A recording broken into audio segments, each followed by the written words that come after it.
Praise the lord. దేవుడు మిమ్మల్ని దీవించుగాక. ఈ దినం వాగ్దానము, పరలోకము నుండి దిగి వచ్చిన జీవాహారము నేనే. యోహాను సువార్త 6వ అధ్యాయము 51వ వచనం. మనల్ని బలపరచుటకు, మనల్ని జీవింపచేయటానికి ఆయన జీవాహారముగా ఉన్నాడు. పైనుండి వచ్చే జీవాహారము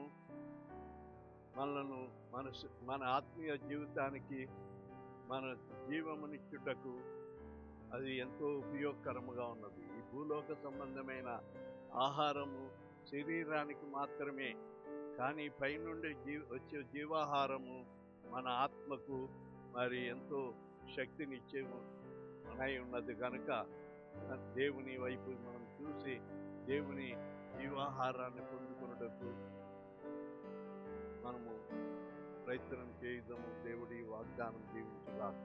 ఆమేన్.